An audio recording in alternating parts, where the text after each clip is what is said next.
Assalamualaikum warahmatullahi wabarakatuh. Perkenalkan sebelumnya, saya Nur Aziza, mahasiswa program studi Pendidikan Agama Islam, Fakultas Agama Islam Universitas Islam Malang, dengan NPM 219010111126. Di sini saya akan menjelaskan sedikit pengertian mengenai konsep dasar penelitian pengembangan. Pengertian metode penelitian pengembangan atau leadbank, atau sering juga disebut dengan istilah research and development atau biasa disebut dengan R&D, merupakan jenis penelitian yang umumnya banyak digunakan dalam dunia pendidikan.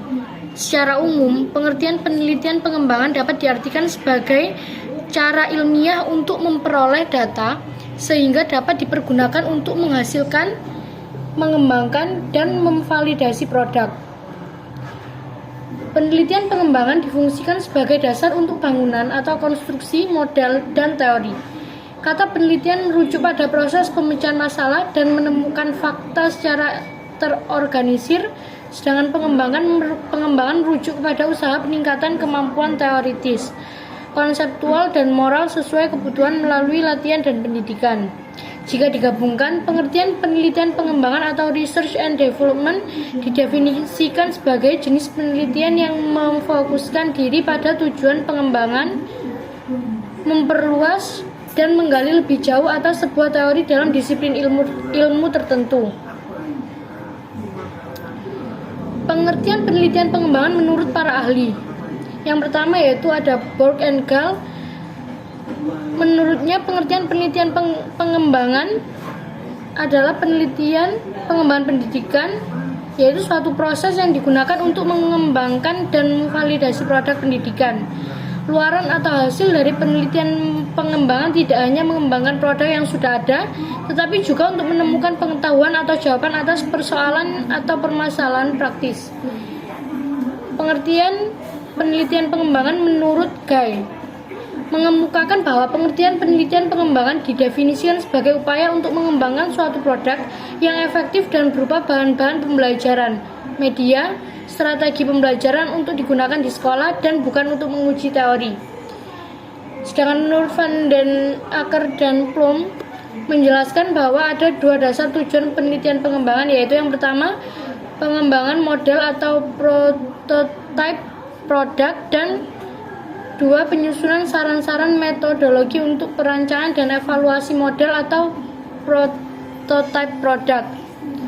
Sedangkan menurut Sells and Rickey, pengertian penelitian pengembangan diartikan sebagai suatu analisis sistematik terhadap perancangan, pengembangan, dan evaluasi proses dan produk pembelajaran yang harus memenuhi kriteria efektivitas, validitas, dan kepraktisan.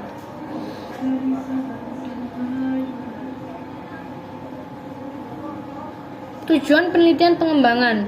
Dalam penelitian pengembangan, produk yang dapat dihasilkan berupa materi pembelajaran, buku atau modul, sistem pembelajaran, model perencanaan pembelajaran, strategi pembelajaran atau manajemen, media pembelajaran, program, tes atau kuis, dan kurikulum.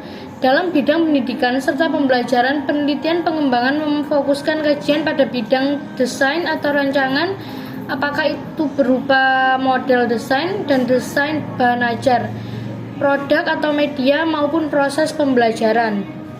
Terdapat beberapa tujuan penelitian pengembangan dalam dunia pendidikan, diantaranya: 1.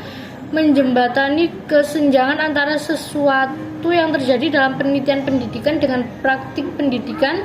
2. Menghasilkan produk penelitian dapat digunakan untuk mengembangkan mutu pendidikan dan pembelajaran secara efektif. Akker menyebutkan bahwa tujuan penelitian pengembangan ada pada 4 bagian, yaitu bagian kurikulum, bagian teknologi dan media, bagian pelajaran dan instruksi, serta bagian pendidikan guru dan didaktis. Sedangkan menurut Punaji Setiasari, tujuan penelitian pengembangan ingin menilai perubahan-perubahan yang terjadi dalam kurun waktu tertentu. Ciri-ciri utama penelitian dan pengembangan menurut Borg and Gall menjelaskan bahwa ada 4 ciri utama dalam penelitian dan pengembangan, yaitu yang pertama, studying research finding pertain to the product to be developed. yang artinya melakukan studi atau penelitian awal untuk mencari temuan-temuan penelitian terkait dengan produk yang akan dikembangkan.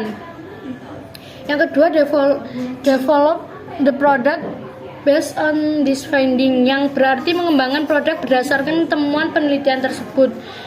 Yang ketiga, develop testing in the setting where it will be used eventually, berarti dilakukannya uji lapangan dalam pengaturan atau kondisi atau situasi nyatanya di mana produk tersebut nantinya digunakan.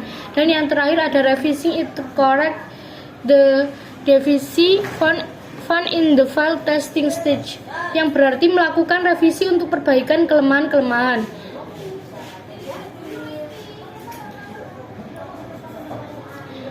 Adapun perbedaan penelitian konvensional dengan penelitian pengembangan, yang pertama ada penelitian konvensional memiliki sasaran penelitian untuk menemukan pengetahuan baru atau memecahkan masalah khusus, sedangkan penelitian pengembangan memiliki sasaran untuk mengembangkan produk pendidikan yang efektif dan akuntabel.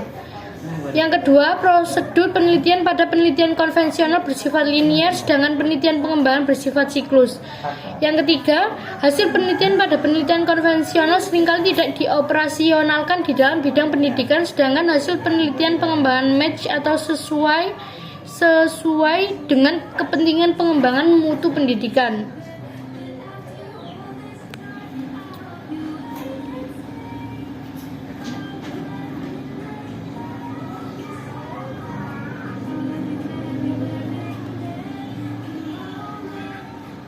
Adapun kelebihan dan kekurangan,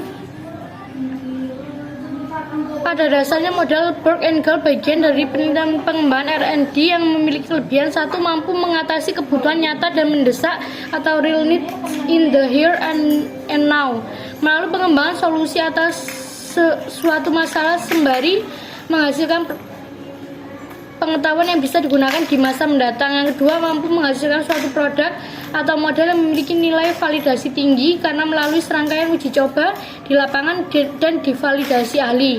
Yang ketiga, mendorong proses inovasi produk atau model yang tiada henti, sehingga diharapkan akan selalu ditemukan model atau produk yang selalu aktual dengan tuntutan kekinian.